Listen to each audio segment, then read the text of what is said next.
Hey, thank you very much, Jim. It's great to catch up with all of you. Really excited for the World's End Media Call. Hopefully, we'll see a lot of you this weekend on Long Island. And for those of you who can't join us on Long Island, I hope you'll all be able to watch the pay-per-view. It's been a really exciting time in AEW TV. For anybody who's not already on the media call, just to help you get some more anticipation, I think this is going to be a really interesting media call. I'm very excited for it. I'm excited to break things down, really excited about the things we've been working on in AEW, and I think there's a lot of exciting things to talk about going into the future. I'll probably talk more about some of the mechanics and science of pro wrestling than I normally would, and I'm very excited for that. So looking forward to this, and with that, Jim, let's kick it off. All right, thanks, Tony.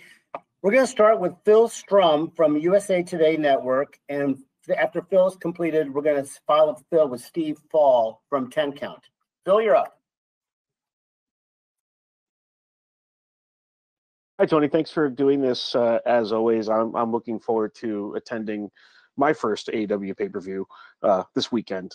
There's a lot of options for venues in the New York metropolitan area, and you've already had great success at the UBS Arena right down the road. I'm interested in knowing why Nassau Coliseum, which is a classic old venue, as I know as a native Long Islander and a New York Islanders fan, in its own right, was why Nassau Coliseum was chosen for this event and what went into that. Thank you. Thank you. It's a great venue.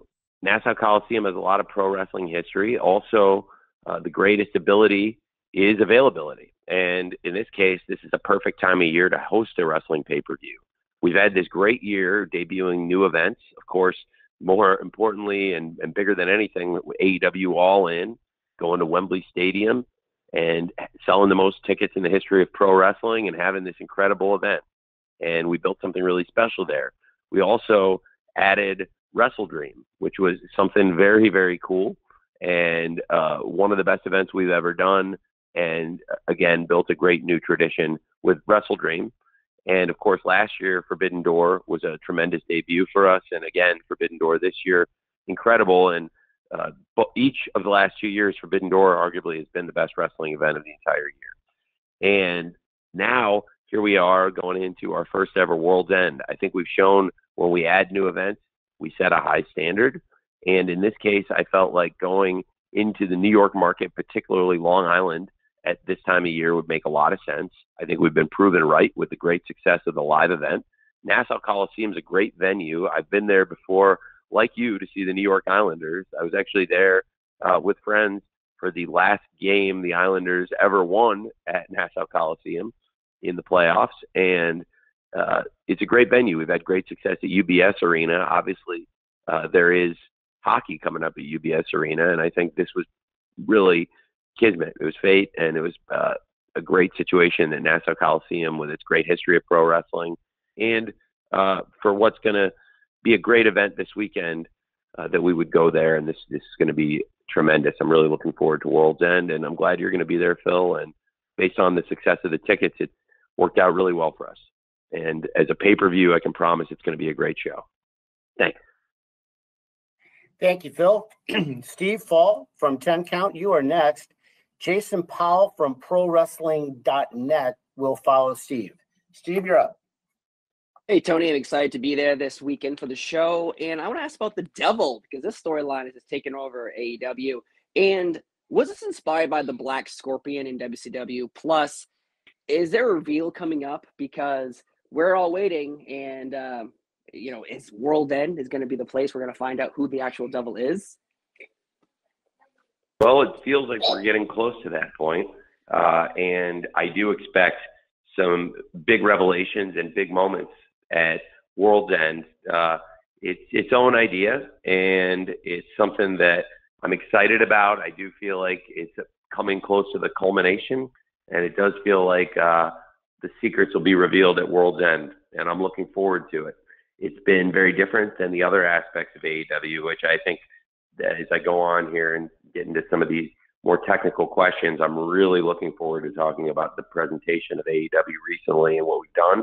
I think one aspect of it that's been really interesting and has been something to keep people hooked, and those people that want to see that kind of episodic story, it's really something that has got a lot of people talking, and I think has built a lot of interest for World's End is the identity of the Devil. And last night, finding out that Samoa Joe is working with the Devil, and it's MJF versus Samoa Joe. And I think that twist adds a new layer to it, knowing that Samoa Joe, of course, has been working with the Devil in cahoots, but who is the Devil now knows that we know it's not Samoa Joe. And very excited for the match. I think last time MJF versus Samoa Joe at Grand Slam was a great match, and now the stakes have been set, and the table is there, and we're ready for a great MJF versus Samoa Joe match with different set of stakes. Thanks, Steve. Thank you, Steve.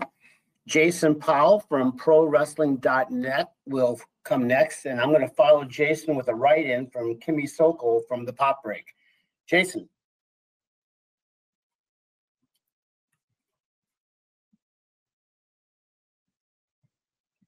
Jason, you need to unmute your line.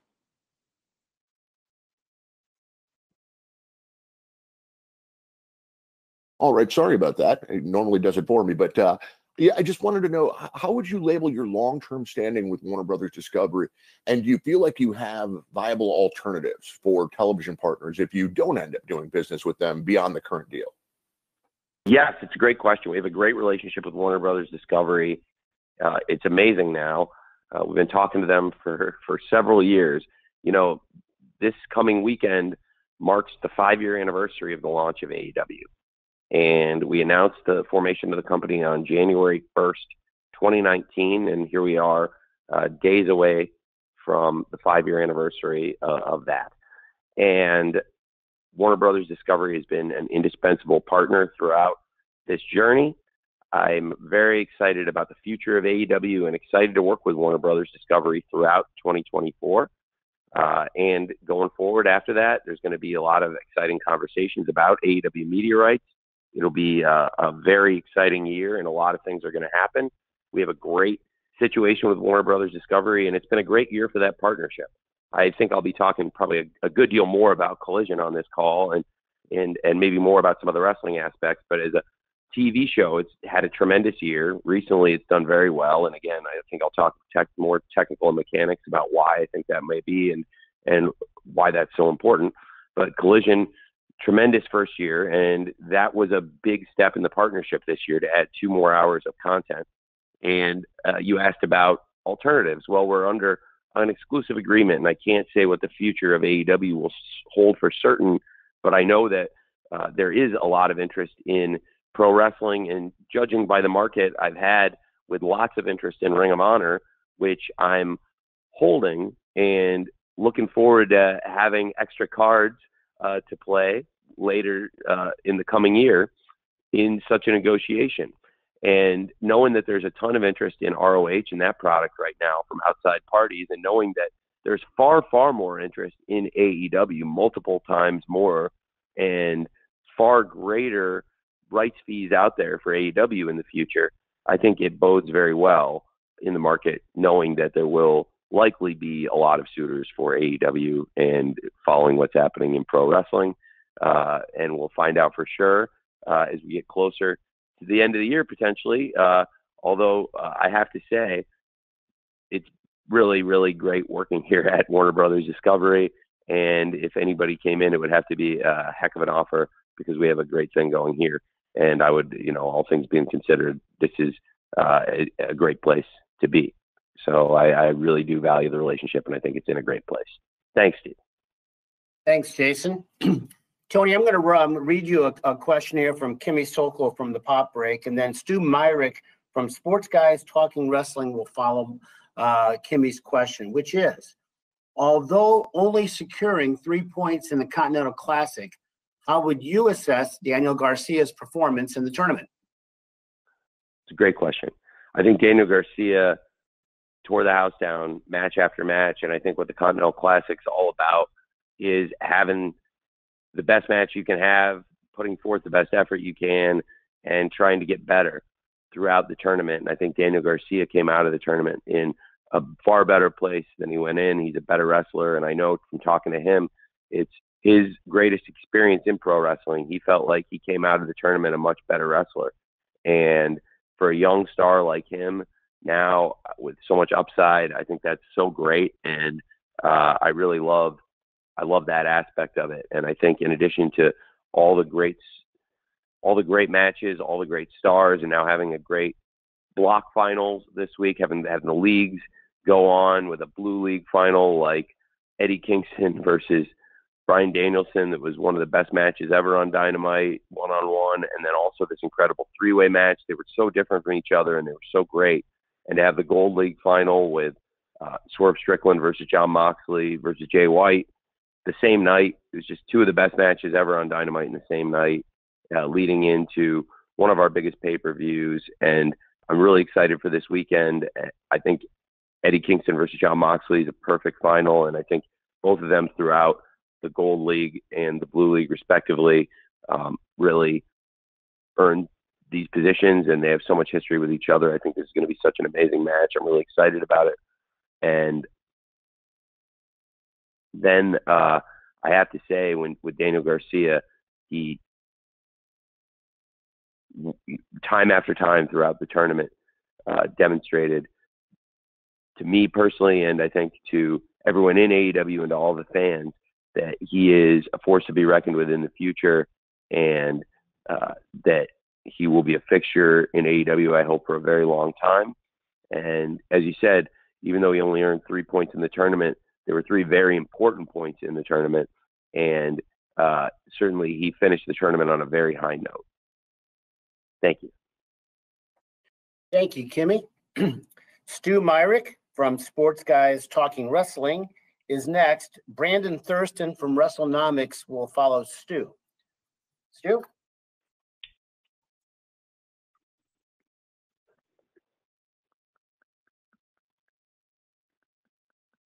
Stu, you need to unmute your line.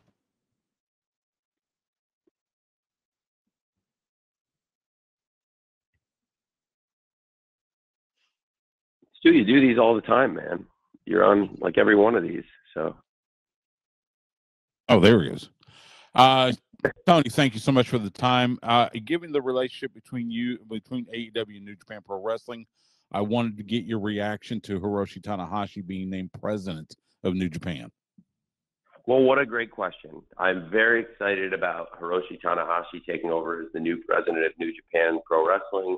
Wishing the best to Obari-san. Mr. Obari has been a great president. We ushered in the Forbidden Door partnership under his management, and I will always value his contributions.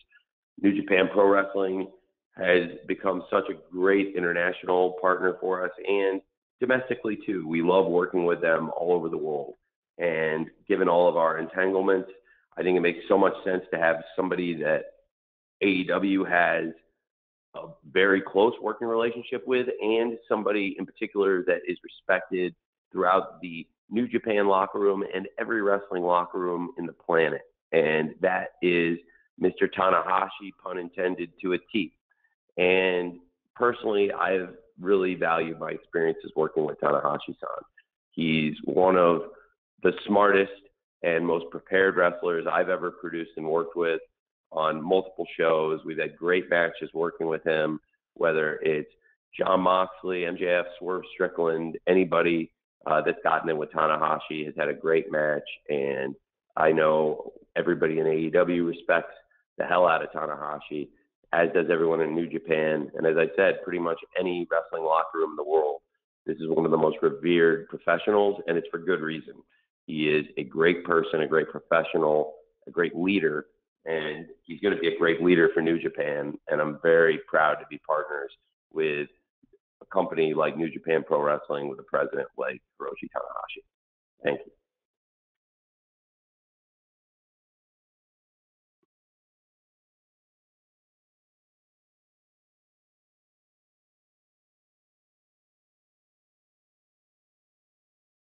Okay, Danny, here he comes. Never mind. Hold on one second. We lost Jim for a second. I'm back. There Sorry. you go. I apologize. All good, Jim. It was such a good answer about Tanahashi. I thought it was like such a mic drop moment that I thought you were really taken aback by how good I the was answer taken was. aback. I was. Nonetheless, There's also a little bit of a technical problem on my end. So with that, I'm going to go with Brandon Thurston with WrestleNomics comes next, and Dominic D'Angelo from Ad Free Shows will follow Brandon. Hi, Tony. Thanks as always for your time. With the year coming to an end, I wanted to ask you about TV ratings for AEW. Dynamite TV ratings and Rampage ratings were down on average in all 4 quarters this year from their ratings in 2022. So I was wondering what your thoughts are on what the biggest reasons are for that change. I think the Dynamite rating in particular held up very well relative to cable. And in fact, I think the Dynamite is year over year, isn't Dynamite pretty similar to Raw this quarter? Given a couple percent at most in terms of the year over year. With that, Brandon, by the way, you can unmute Brandon if you want to, because I'll gladly. Dynamite is down in Q4 in total viewership 10%, and Raw is down 8%. So, like I said, it's within a couple. It's basically very similar year over year. You would say Dynamite and Raw this quarter. In this quarter, 10%. Yeah.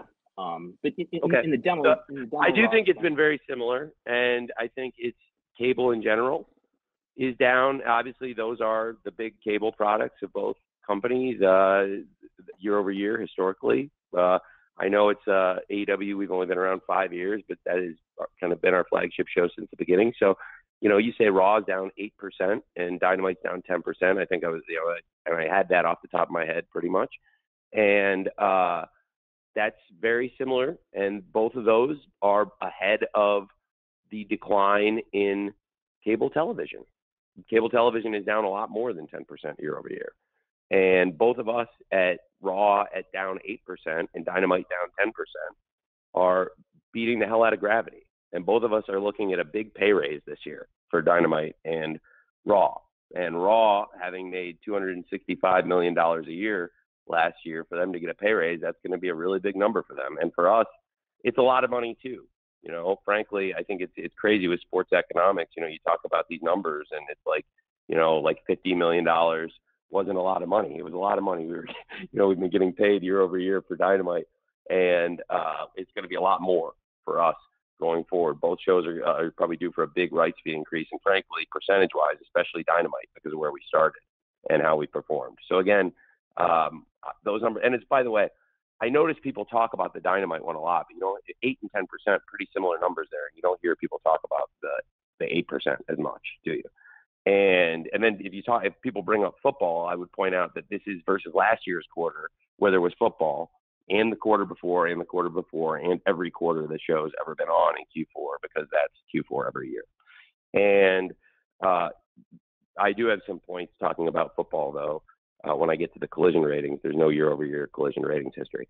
So anyway, so to your point, I think, to be 8 to 10% to me is very similar with the drop in cable being much more than that. And so I think that both shows have done really well to, frankly, defy gravity and stay ahead of the drop, which, as I understand, is closer to 20%. And again, Brandon, if you guys, I'm happy to and Brandon, I assume I will see you at the scrum also. So, and I will, and I am very, very glad to talk, numbers and stuff, and have like kind of a back and forth on some of these things, because I think you're very, very intelligent, articulate, and one of the best read and best researched people on this particular subject, and I could learn something from you about it.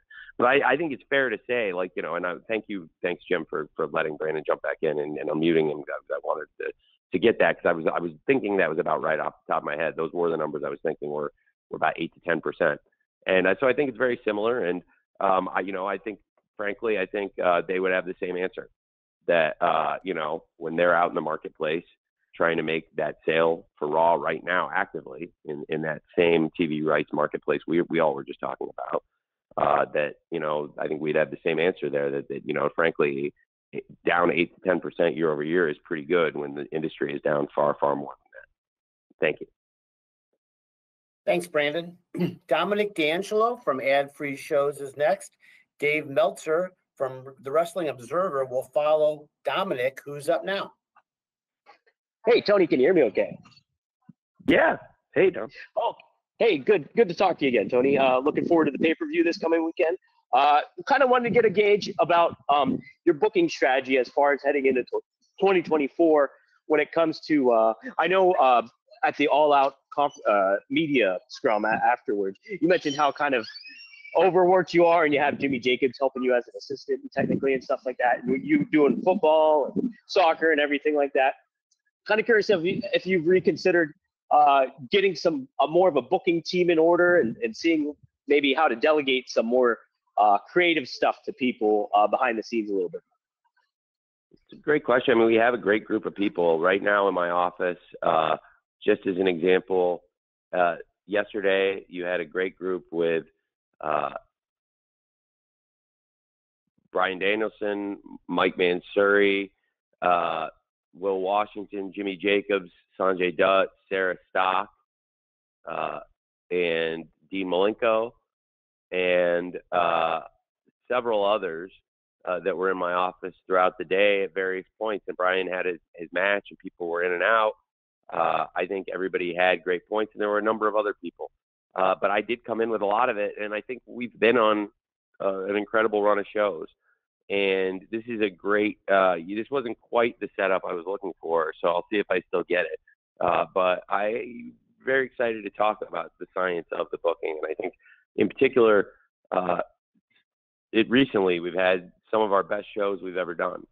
And this year, if you look at 2023, and, just to use as samples, you can look at fan feedback from different shows. One site that measures fan feedback is Cage Match. Look at the top 100 shows this year and look at how many of them are from AEW. And if you throw this version of ROH in there too, you get some more. But it's pretty incredible. And the top 100 shows that have over 50 votes, top 100 shows even more so that have over 100 votes. Look at those and look at how many of them happened in 2023 from AEW or even a couple more from ROH. And that speaks pretty highly, I thought. But much more so, I would talk TV ratings. And I'm really excited about the lift in collision ratings we've seen as the competition has continued to increase. We've seen historically that nothing takes a toll on wrestling ratings more so than the most powerful media empire in the world, that is the National Football League. The NFL, I speak from experience and from within the beast, that it is the most powerful and most efficient and best run media operation in the world. And the NFL in recent weeks has taken the top dozen spots or more on cable on Saturday, just the NFL. And yet the collision ratings have continued to increase. And I do think there is a science behind this, a methodology, and I do think they've been probably the strongest set of shows we've ever done consecutively. And I think there's a great team, but also I personally have never felt more invigorated and on top of the booking. There's a great group of people on Saturdays and Wednesdays, and that was a good sample of people that were there. And I'm sure I'm forgetting a couple people. And then there's people that weren't there that, might be there on a Saturday. But there was a lot of people throughout the day that would come in and contribute an idea. Certainly, I felt coming in really prepared in recent weeks. Something I've really enjoyed has been the Continental Classic. And again, you didn't give me the perfect setup to talk about this stuff. So I might come back to it, but I've been conducting some pretty experimental booking, and I've really enjoyed the science of it, and I can break down the science of it going into World's End and why I think there's a lot to learn from it. And I think I might as well, now that I've popped the can off it, I'll just keep talking. So I think it's really interesting because when you do an experiment, there's an experimental group and a control group. And for me, the control was everything we had been doing. And I took basically the things I've been doing and tried to keep them consistent. And then began doing the experiment that was the Continental Classic. And the nature of it is a very sports-based presentation. And it has some changes from the G1, for example, which in this case, I would say the scoring system of 3 points for a win versus 2 makes it a very different incentive to go for the wins. And also, I think the biggest difference possibly is nobody allowed at ringside and no outside interference. And that's probably a misconception from people who don't actually watch the G1 because there has been outside interference. And I think that was something we did to make it different. And then when I look at the tournament itself and executing it, it's the most fun I've ever had working on something. I love working on the Continental Classic, and I think it's been so tremendous and such a highlight of the holidays. For me, it really put a smile on my face on Christmas, going back and watching some of it with my family, and I think being able to watch the very best of AEW and show them what we're doing. And for the Continental Classic final this weekend, I think Eddie Kingston and Jon Moxley, there's so much story between the two men, and I thought the face-to-face segment at the end of the Bryan Danielson Eddie Kingston match, which many people felt was the culmination of the entire tournament so far, the best match yet. It was tremendous.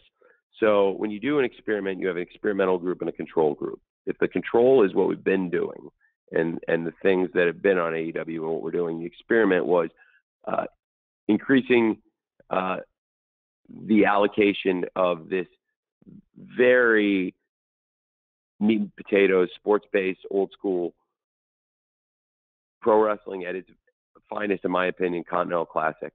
And the experiment, I think, has been very successful, and it has yielded really interesting results. And one thing I would point to in particular is that ratings increase on Collision, because Collision probably leaned into being a bit more sports-based presentation to begin with.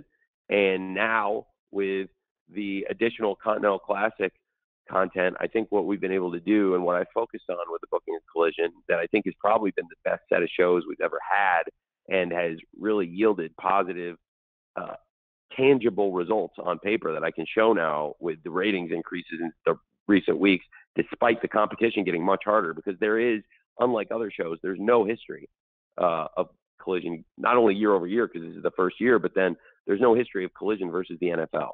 So you can't really go back and look at what the NFL has done to Collision before because there's never been Saturday NFL competition versus Collision in this being the first year. What we've seen is we were able to boost the ratings against the toughest competition of the year, which if you look at the history of the NFL and wrestling, that's really hard to do. That's how good these shows were. That's how successful this experiment was. That's how strongly I feel about what we've done with the Continental Classic. And going forward, will this affect the presentation, and will I book the shows more sports-based presentation and accept the fan feedback, which is very tangible and real? Yes, absolutely. And that is why this has been such a great experiment. And the results are there. They are tangible. There's been, as I've said, an experimental group and a control group to experiment, increasing the allocation of real quality pro wrestling. And by the way, then in doing so on Collision, a show that was already really wrestling focused anyway, I've also been able to make that show, in my opinion, the tightest, strongest set of shows we've ever done. And throughout Dynamite and Collision, I think there's been some really great things. There's great storytelling outside of the Continental Classic. I'm really excited about the world title matches. I think for people, that it really want to see larger than life characters, there's great things to be said for what's happening with the Devil. Certainly Samoa Joe and MJF are two of the greatest wrestlers in the world. And I think to have a world title match like MJF versus Samoa Joe, and for them to be able to tell a story, I think it's really exciting. And that has lived outside of this great sports-based presentation we've done. And certainly Time with Toni Storm has built herself into an amazing character. I've loved working on it. It feels like a lifetime ago, and honestly, it was a really long time ago. It was right before I first started talking to Mariah, and it took a long time to get her visa done. So this is many, many months ago. I first went to Toni Storm and talked to her about a changing character and watching some films from the 50s, and she sunk her teeth into it more than anybody's ever sunk their teeth into something. She talk about a perfect fit for somebody, and she has taken the ball and run with it unlike anyone I've ever seen. And Timeless Tony Storm has been amazing, but she really, when you look back at AEW now and what I'm talking about, you know, somebody who has had some of the best matches, and certainly to get the best pro wrestling week to week, I think somebody that can go out there and from the very first Dynamite not only have great matches, but we've also seen somebody that delivers ratings is Riho. So I think it's a very fascinating matchup, in particular with, you know, of course, by design, Riho got taken out by Ruby, Saraya, and Tony, and has come back for revenge, and she's gotten revenge on Ruby and Saraya. And I joke to all the women, I think this really reminds me of Kill Bill, because it's like they all put this woman down and she's come back for revenge, and this group, they don't even like each other, the individual people anymore. Like, you know, Tony's not even friends with them anymore, and they're fighting with each other. And like, yet they all have that in common, that, you know, Rio is coming for all of them. I think I've really enjoyed working with them, and in particular, you know, and certainly speaking of these big characters, and the House of Black and Julia Hart is the TBS champion, and Abaddon. So there's a lot of interesting things going on outside of the Continental Classic, and the focus on women's wrestling is very by design. I've been really trying to put an emphasis on more stories, and because everybody's been stepping up, and it's time, and we have a great group that I've been trying to build, and had a lot of injuries. You know, it's really challenging for a wrestling promotion. It doesn't get talked about enough. When you have people like Kenny Omega, Adam Cole, Pac on the men's side just to get started, I mean, you know, I think it could cripple a wrestling company pretty much any. I think it could cripple most wrestling companies when you say on the men's side you're going to lose Kenny Omega, Adam Cole, and Pac, and then Jamie Hayter, Britt Baker, and Thunder Rosa on the women's side. I mean, certainly, you know, for us a few years ago in the pandemic era, something like that would have completely crippled the company to lose that volume of stars. Yet, time after time, AEW wrestlers have stepped up, and mentioning those names in the women's division, it was great to get Thunder Rosa back again, part of the great Collision show this past week that delivered a really strong number that's been up week after week after week, despite the competition only getting harder and harder with the NFL stepping in. And the women's division has really leveled up, and I'm really excited about what they're doing. And so there's just a lot of things going on. So to answer your question, I feel like more all over it than ever. I think the experiments we've been doing are working, and I have a better sense of where to go and what to do going into 2024 than I ever have before. Thank you. Thank you very much, Dominic. Dave Meltzer from the Wrestling Observer is next. Amy Nemedy from WrestleJoy will follow Dave. Dave, you're up.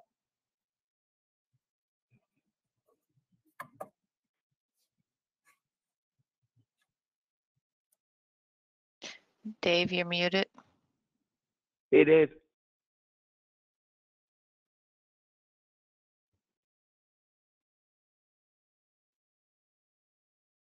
Well, again, maybe I've stunned Dave with the depth of my answer there, but it was. Let's try Amy. Okay, I'm here. Are you there? Sorry. Okay. Hey, Dave.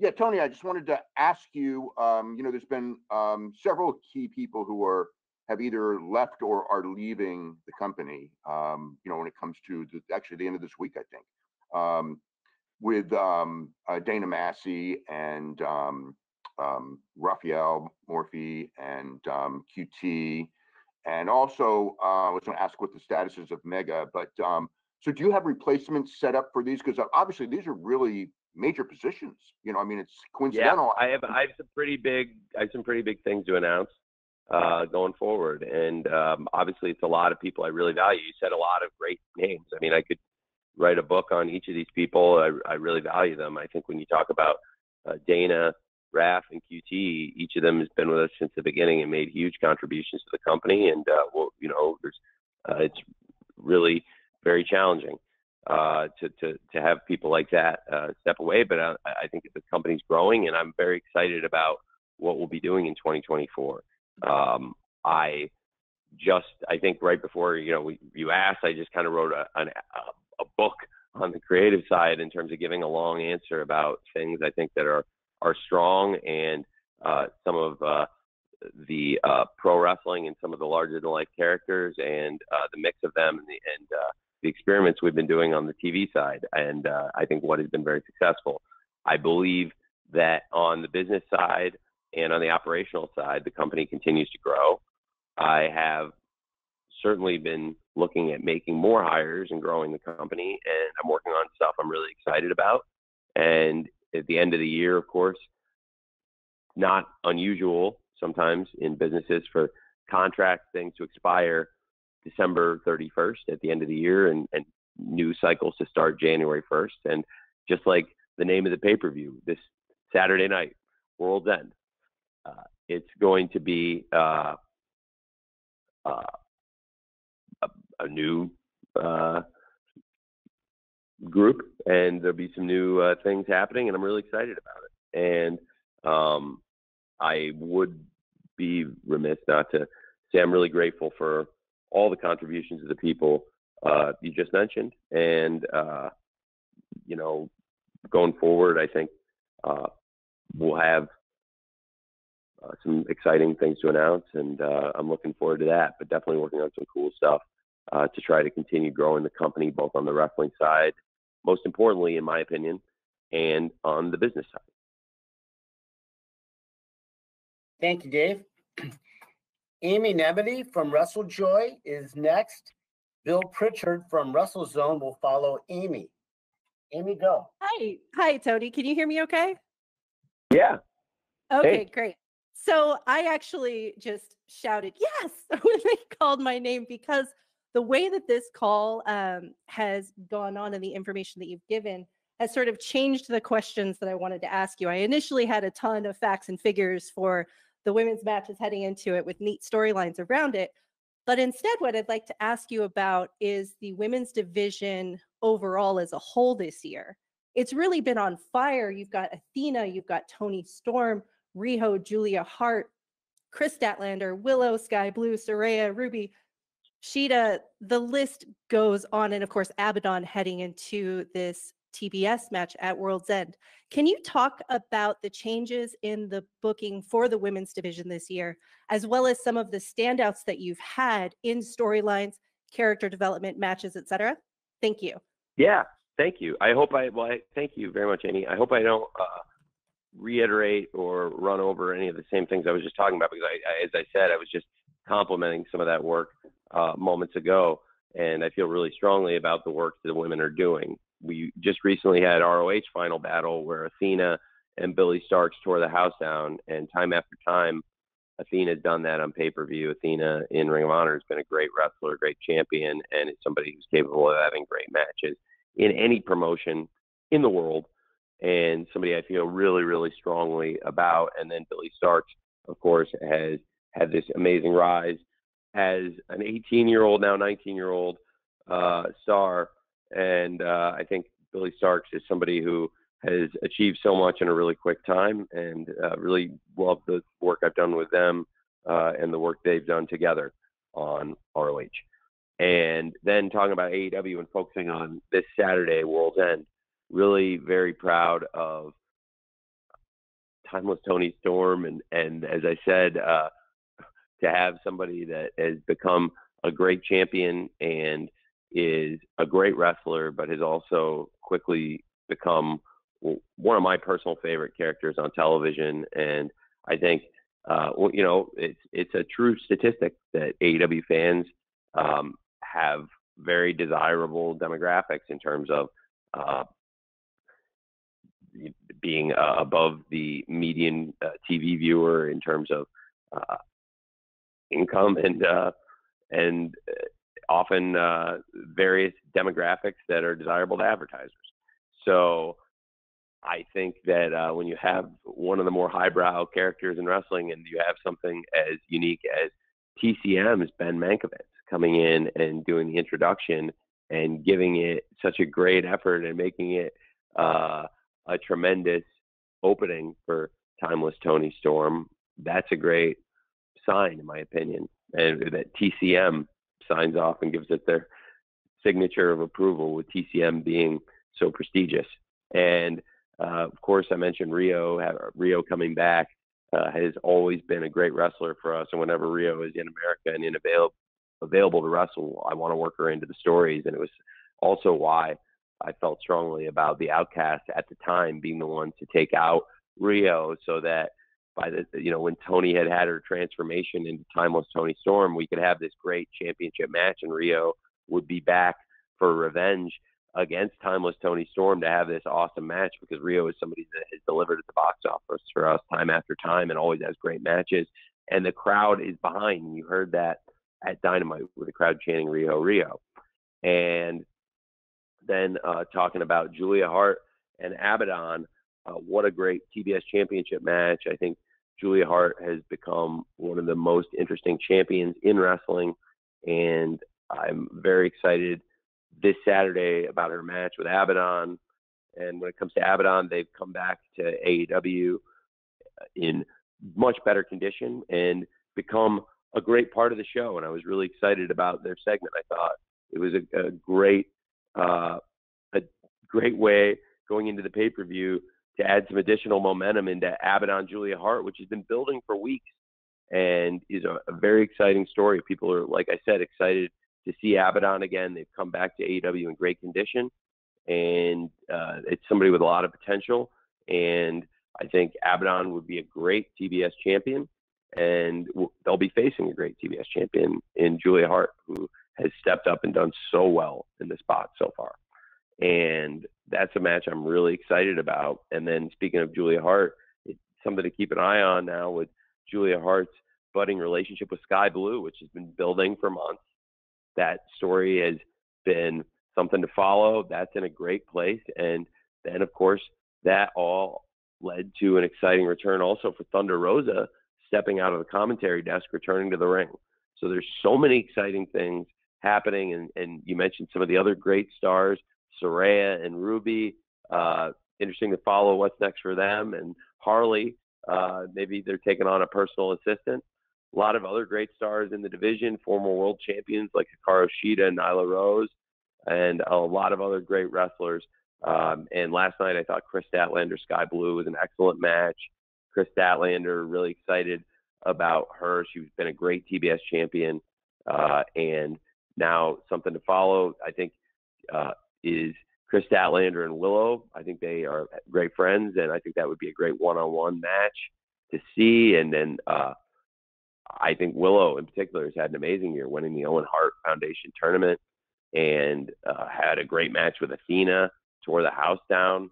And then we've seen Willow also tear the house down recently, speaking of Willow and Chris Statlander, against Mercedes and Diamante on Collision in the street fight.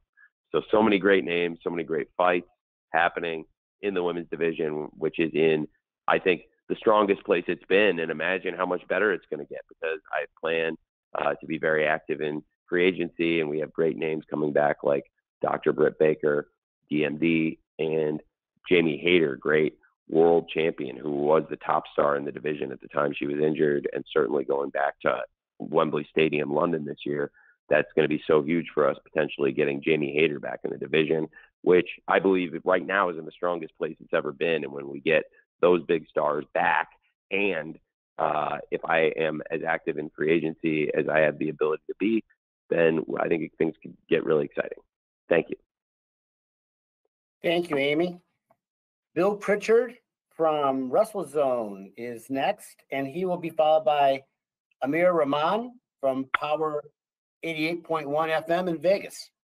Bill. Hey, Tony, how are you? Doing great. I'm excited for the pay-per-view. How are you?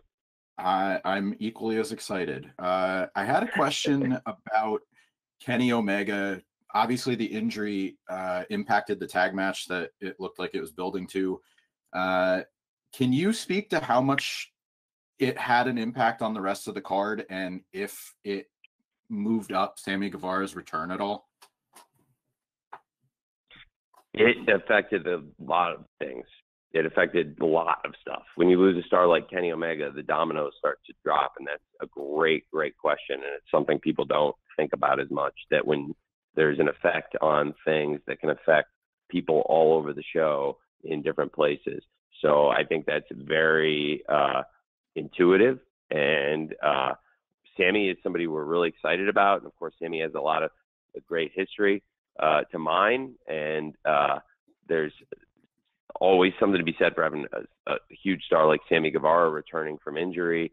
And we've got so much to celebrate with Ty and Sammy and the birth of Luna, and very excited for them. And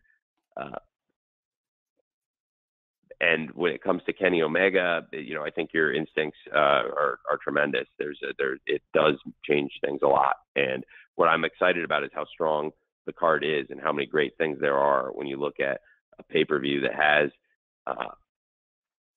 so many things like top to bottom and these huge matches. Of course, like we've talked a lot about the Continental Classic, and to get to the final with Moxley and Kingston, and this great card top to bottom with, some MJF versus Samoa Joe for the world title, and Tony Storm versus Rio, Abaddon versus Julia Hart, Christian Cage versus Adam Copeland, and so many more big matches, but certainly throughout the card, then the effects were felt. So it's good timing for the AEW roster to step up, and very excited to have 8-man tag coming up with the Don Callis family, Ricky Starks and Big Bill, all of whom I think are tremendous wrestlers, deserve the spot, stepping into the ring with Sting, Darby Allin, Chris Jericho, and now Sammy Guevara. I think that's really exciting, and it does, it is something that obviously was impacted, because originally we had planned for Chris Jericho to team with Kenny Omega versus Starks and Big Bill, but with Kenny Omega not there, I don't think, frankly, you're not going to try and put anybody to fill Kenny Omega's shoes. Nobody can do that. There's only one Kenny Omega. And so I thought the right thing to do would be to change the card and rebuild things and try to do something to cover it in an exciting way. And instead of one partner for Chris Jericho with Kenny Omega, he's got 3 partners with the band he's teamed with and been with since the very first episode of Dynamite, the longest continuous partnership that's formed since that first episode probably would be Chris Jericho and Sammy Guevara until this year. And of course, with Don's family kind of casting Sammy aside, forgetting about him, not really, showing the love to him and his family, and casting him out, and made sense to me that he would be somebody who could be a great partner for Chris, but also instead of just trying to go to right into a tag match, which to me, like I said, I would never try to just put somebody into a like for like replacement, because there is no like for like replacement for a Kenny Omega.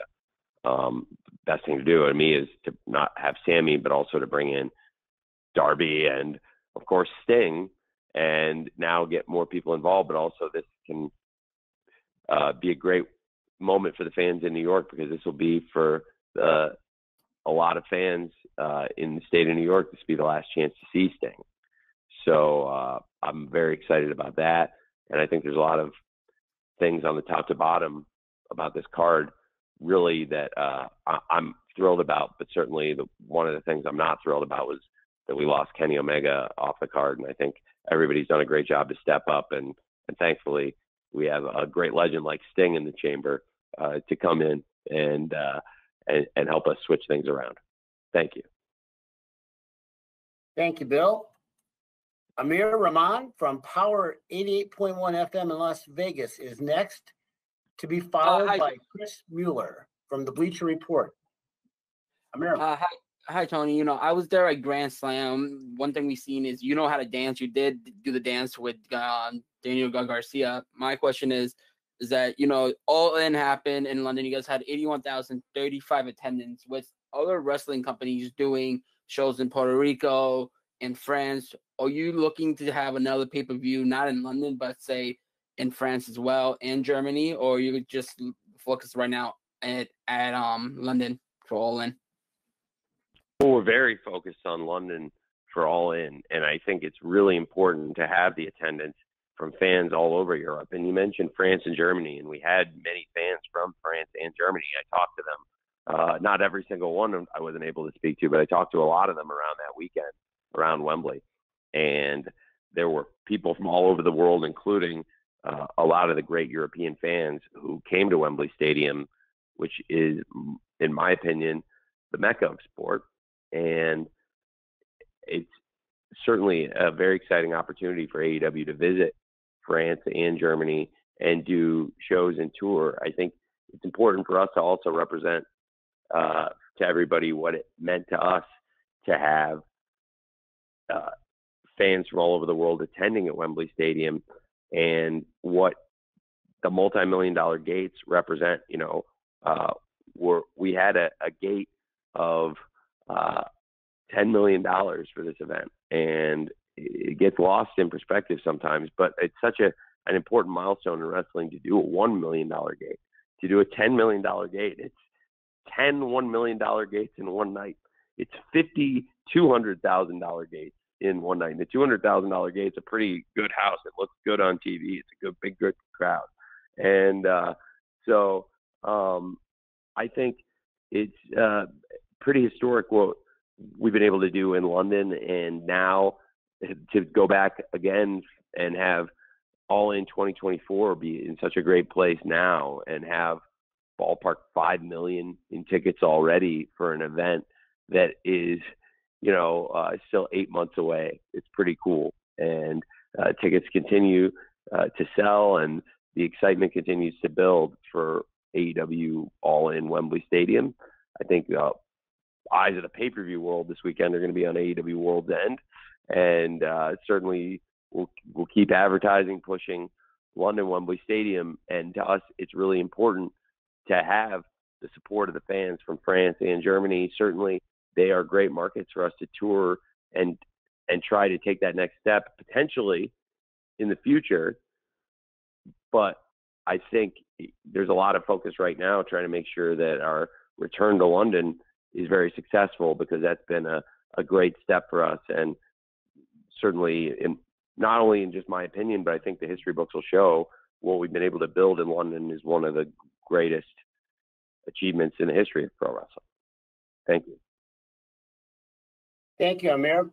Okay, with the 5 minutes we have remaining, we've got Chris Mueller from Bleacher Report, and we're going to end it with Jim Varsalone from the Miami Herald. Chris?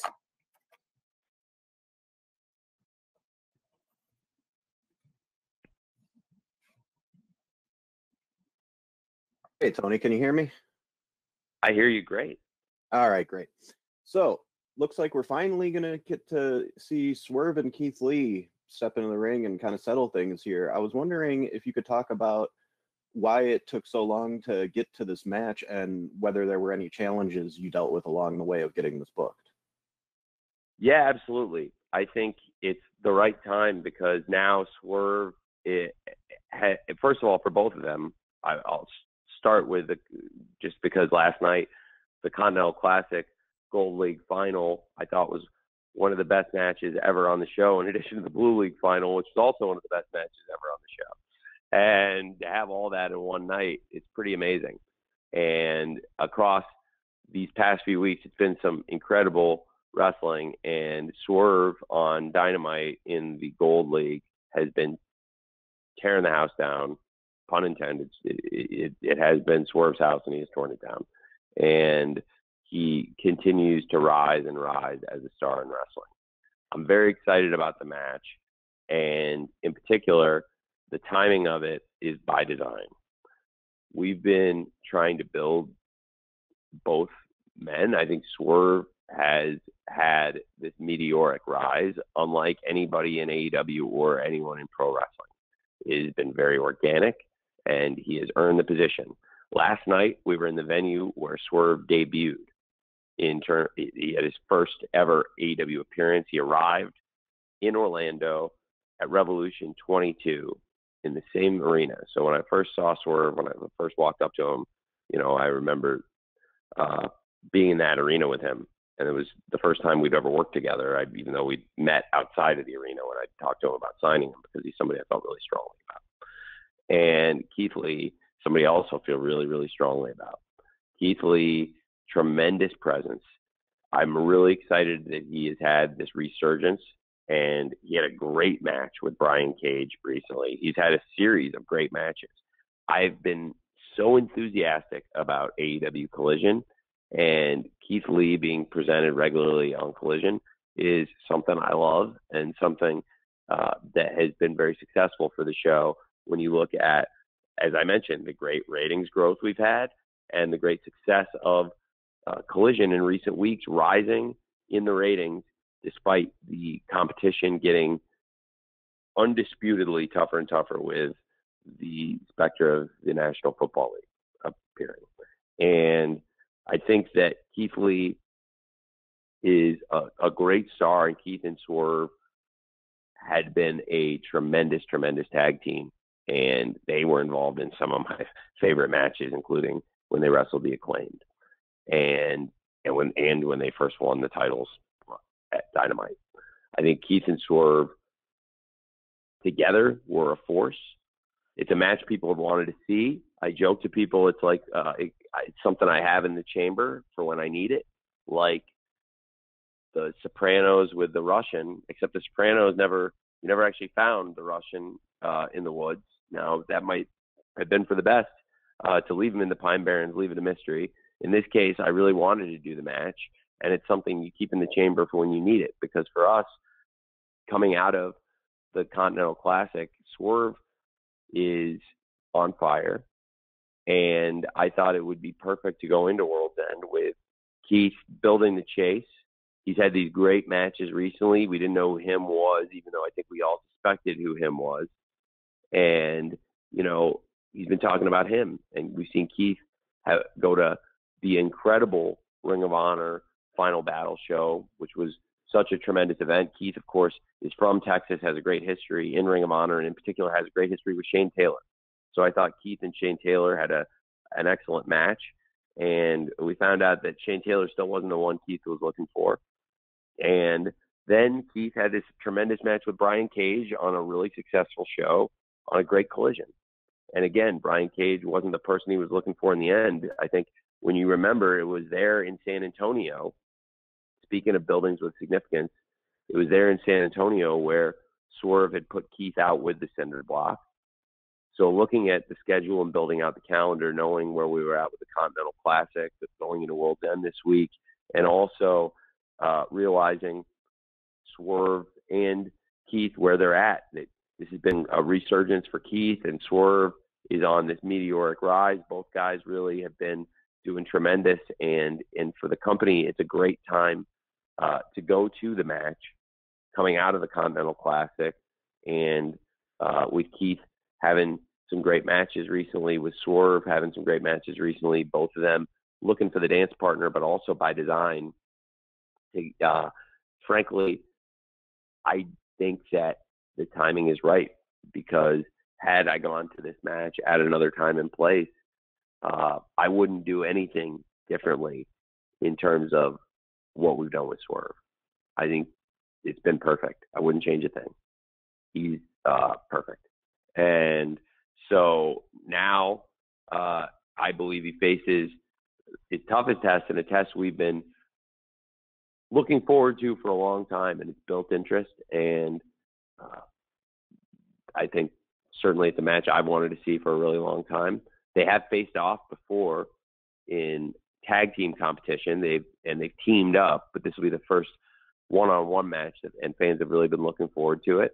And I'm excited about Keith and Swerve facing off on Saturday this weekend at World's End. Thanks.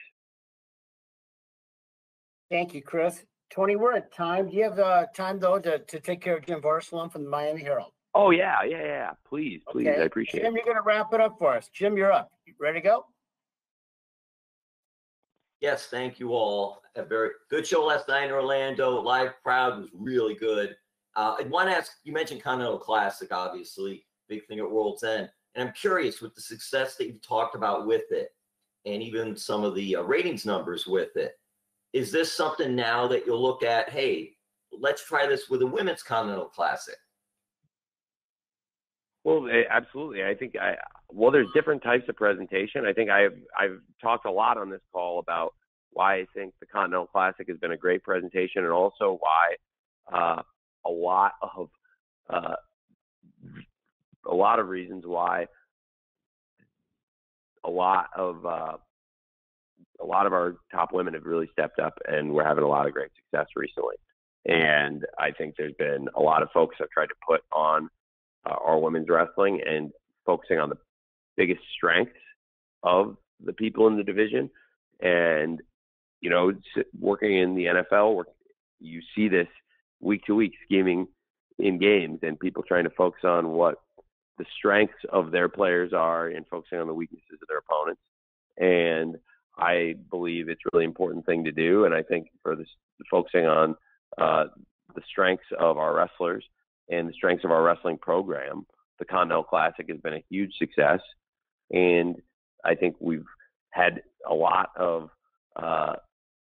success outside of the Continental Classic. And one of the things people have really enjoyed outside of the Continental Classic, in addition to all the great wrestling they've gotten week to week in the Continental Classic tournament, has been the development, growth, and the momentum that the AEW women's division has right now going into this Saturday's World's End pay-per-view.